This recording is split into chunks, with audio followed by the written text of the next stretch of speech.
demonstrated how to present a case. You all have different cases, and they're equally interesting. And you can also use different ways of presenting, okay? They just gave one example, but that's not the only way to present your case. The important thing is to make sure we all understand the case and provide interesting critical thinking. Give us a chance to critically thinking about this case. All right, now I'm going to briefly talk about Chapter 8 of our textbook, because in this chapter, it mentions some background information which is useful for us to understand text messages, because our texting is a idiosyncratic style, or it's an idiolect. It's a very individual style. It's our idiosyncrasy. And it's also very unique. Okay, there are two parts in this chapter. Let me first do a little survey. Have you read this chapter before? Please raise your hand if you have. Let me see how many hands here. All right, only one? Okay. There are two parts in this chapter. It begins with methodology in investigating idiolects and uniqueness of messages. Okay, so it starts with methodology. How can we find out if this is somebody else's work? And the second part is a case. That case is very much like Jiang Guoqing's case. Jiang Guoqing, if you still remember him, Jiang Guoqing was killed, was sentenced to death many, many years ago when he really didn't kill a little girl in the military, but he was somehow, forced to admit he did it. But then many, many years later, his mother wanted to overturn his case, and then finally they won the case. Okay, it's very much like that case. In other words, the statement of the defendant was not really the defendant's statement, but it's co-created by the police and other legal professionals. So that's the second part of this chapter. Let's start very quickly. If I can move my slide quickly. Okay. All right, let's start with methodology. How do you know this is Michelle's work or Joe's work? Basically, we have to collect a lot of texts or works from Michelle and Joe, right? But usually it's not possible. But under ideal conditions, if we can collect enough works from these two people, then we can do two things. One is to calculate average sentence length, right? You all say that in your texting, you tend to write short sentences. And in my texting, I write full sentences, the whole grammatical sentences. I also ask my children to respond grammatically, but my daughter never obeyed. She has a very different style, and I really was very furious when I saw her texting because I couldn't understand. And it was just not grammatical, so it just frustrated me because I couldn't understand. So number one, we can calculate average sentence length. Number two, we can also calculate lexical richness. If someone has a huge inventory of words, then you tend to use rare words or big words just once in your whole composition, right? If you use big words, it only occurs once or twice. But if you use common words, those words might occur many, many times. For example, the, those function words, they tend to occur many times. If you have great vocabulary, you have, your lexical, you have very rich lexicon, right? That's the second element we can calculate to figure out if the author is really Michelle or Joe. Suppose Michelle writes long sentences and Joe tends to be abrupt and short.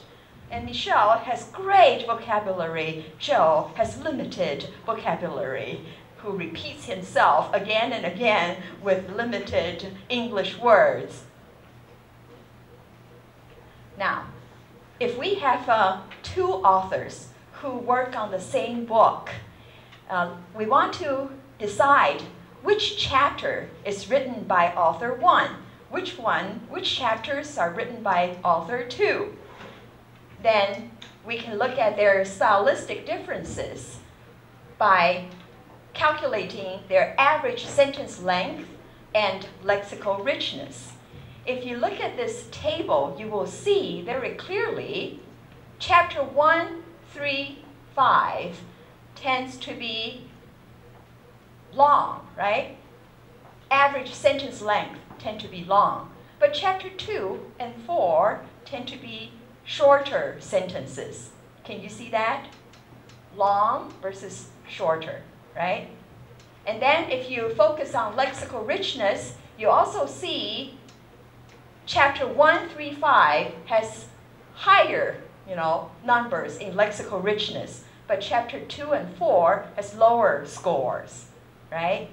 Okay, so this is a rough calculation, and later, lo and behold, it's exactly the prediction.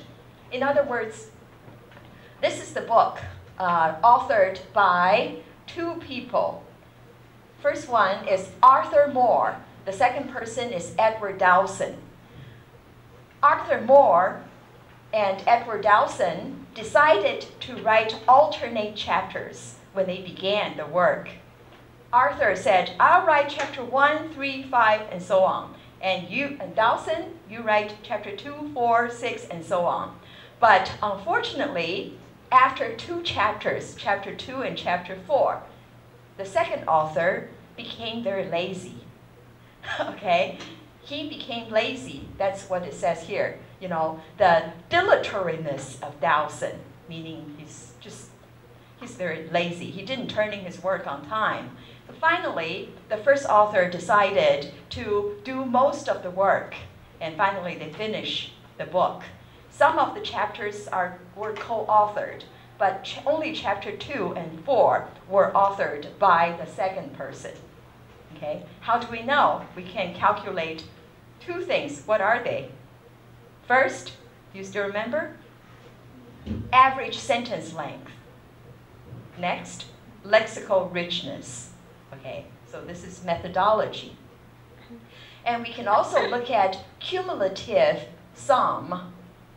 I'm not going to go into the detail, but just want to show you with graphical representation. So you can see in some sentences, you tend to have more words or longer sentences, whereas others, you have shorter sentences. Okay?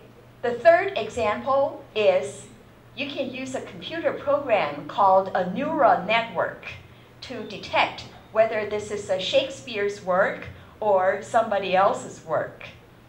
I won't go into the detail. Basically, you focus on, say, for example, a pair of words, all versus any, on versus upon, in versus into. Some people tend to use the first choices, whereas others tended to use the second choices in their writing. Okay? So that's the third method, a neural network for detecting who wrote what. Next, actually, when we speak, we have a tendency to use certain discourse markers. How many of you, when you speak English, tend to use like? Yeah, some of you have the habits of using like, right? But it really depends on how you use like. Among teenagers in the States and UK, they use like as a quotative marker meaning I was like, why am I so stupid? I was like, boom. You know, the like here means I said or I think. Okay, that's a quotative marker. But for an older person like me, I never use I was like as a quotative marker. It's just like texting, just like text messages. You know, it's not my native language. All right, and some people also like to use kind of, sort of, right? Or I mean, or you know. It's very smart, you know. You know, I was like, yesterday I did such and such. Actually, and some people even pronounce actually as actually. Did you ever hear people say actually? All right, that's another matter. Anyway, here we compare Smith with Morrissey, you know, in terms of their use of discourse markers. That's another idiosyncrasy, right? Your idiosyncrasy. Next, let's distinguish mistakes and errors. Remember Royer's group's example. A lot of times the text messages contain mistakes and errors, right? You type something wrong, but you have a habit of typing things in a certain way. Sometimes it's systematically wrong. That's called an errors. Mistake is one time, but errors are systematic.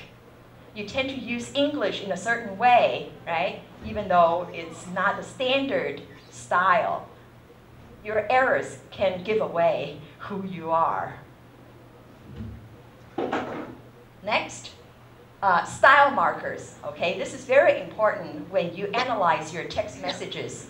You can focus on several things.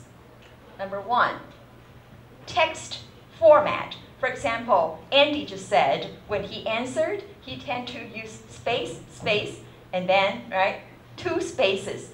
That's his format, you know, format.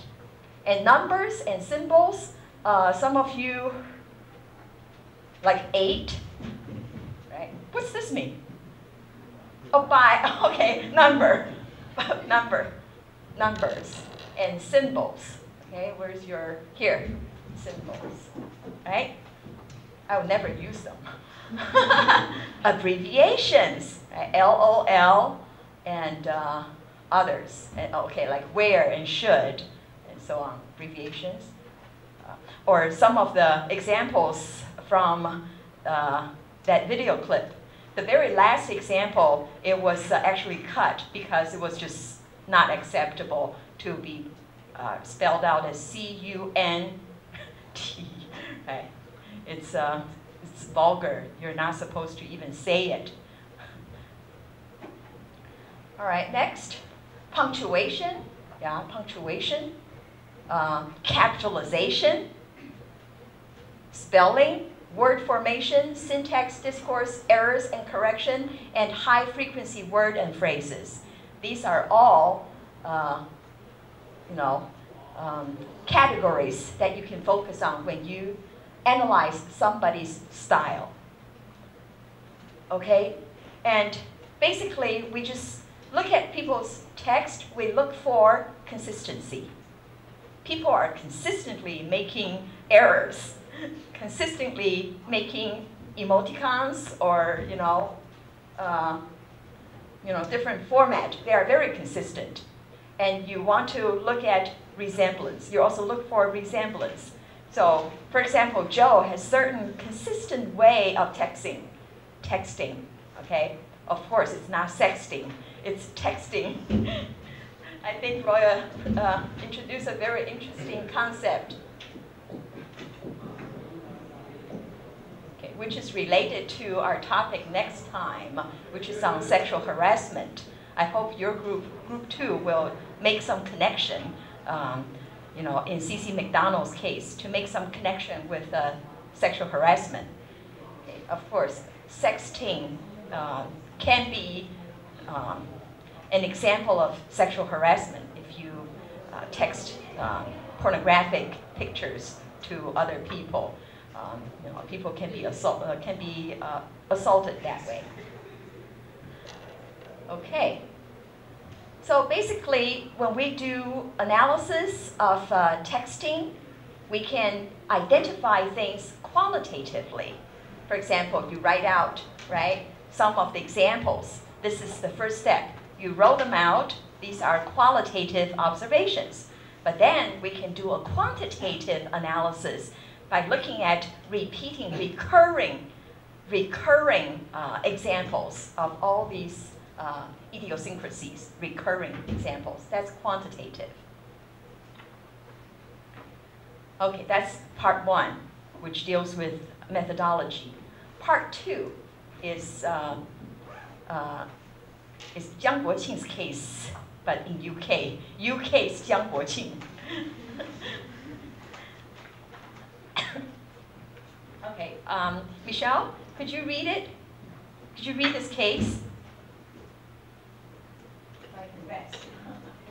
In November 1952, two teenagers, Derek Bentley, aged 19, and Chris Craig, aged 16, were seen climbing up onto the roof of a London warehouse. The police were called and surrounding the building, and three unarmed officers climbed up onto the roof to arrest the boys. Bentley immediately surrendered. Craig started. Bentley. Derek Bentley immediately surrendered. Craig started shooting, wounding one policeman and killed the second. Bentley was jointly charged with murder. The trial, which lasted only 2 days, took place 5 weeks later, and both were found guilty. Even though Bentley had been under arrest for some considerable times when the officer was killed, Craig, because he was legally a minor. Yeah, that's the problem. Craig was legally a minor. Okay, he was too young. He was minor, underage. Was sentenced to life imprisonment. He was only sentenced to life imprisonment because he was a minor. But Bentley was sentenced to death. And executed shortly afterwards. Killed. Sentenced to death. Executed. And Bentley's family fought for a generation to overturn the guilty verdict, and were actually successful 40 years later, in the summer of 1998. The evidence which was the basis of both Bentley's convictions and the successful appeal was in large part reversed. Right. Okay. So now this is Derek Bentley's case. The guilty verdict was eventually overturned. He was really he was not guilty, but he was sentenced to death and quickly executed. So there's no chance for him to say, I'm not guilty, I didn't do it. What happened? The whole problem is in large part linguistic. Why? Okay, basically, Bentley's lawyers spelled out for the jury the two necessary preconditions for them to convict him. Okay, so 46 later, right, the case was overturned because they look at two things. Number one, did Bentley know Craig had a gun? That's the number one question. Did Bentley know Craig had a gun? Remember, Craig shot the police, right? Okay, but the thing is, did Bentley know that? Number two, did he instigate or incite Craig to use it? He is older. Craig was a minor, right? Did the older brother, Bentley, incited the younger brother to shoot?